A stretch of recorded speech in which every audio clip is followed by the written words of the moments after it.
এখানে মান বসাই দিই সরাসরি, সরাসরি মান বসালে হবে 2 + 5 টু দি পাওয়ার 5 মাইনাস 2 - 5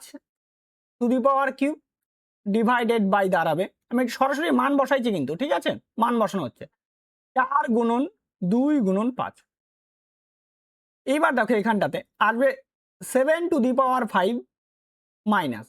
দেখো 5 থেকে 2 বার দিচ্ছি তাহলে দাঁড়াবে অ্যান্সার দাঁড়াবে -3, তো -3 to the power cube divided by 40, এটা দাঁড়ালো। এইবার এইখানটাতে সমান সমান দেখো 7 টু দি পাওয়ার 5,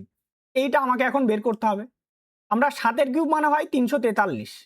7 কিউব মানে 7 কিউব, এটা বলতে পারি ইন্টু 7 স্কোয়ার যদি এইভাবে ভাবি, তো 7 কিউব হয় 343 ইন্টু 7 ইন্টু 7, তো 343 সাথে 7 গুণ করলে হবে 2401 ইন্টু 7 এটা। এবার এখানে গুণ করে দাও, তাহলে এখানে কত 7 0 28 8 থেকে 1 28 8 থেকে 2 14 আর 2 কত হচ্ছে 16, অর্থাৎ 16807 16807। এবার দেখো যেহেতু কিউব আছে -3 এর যদি কিউব করা হয় তাহলে দাঁড়াবে অ্যান্সার দাঁড়াবে -27,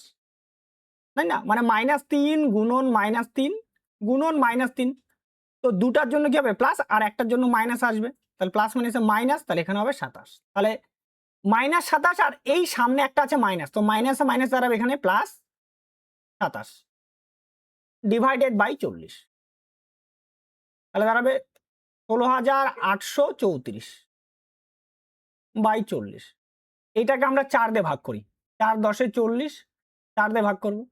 4 10 এখানে কত 4 4 16, 4 দুগুণী 8, তাই তো, 4 দুগুণী 8 যদি হয় তাহলে এখানে একটা শূন্য দিতে হবে, আর 4 কত 34 হয়ে গেল, 4 32, 4 যদি 32 হয়, 32 মানে 2 বাঁচলো, 2 বাঁচলে পয়েন্ট দাও, শূন্য নাও, তাহলে 5, এটা দাঁড়াচ্ছে, তাই না।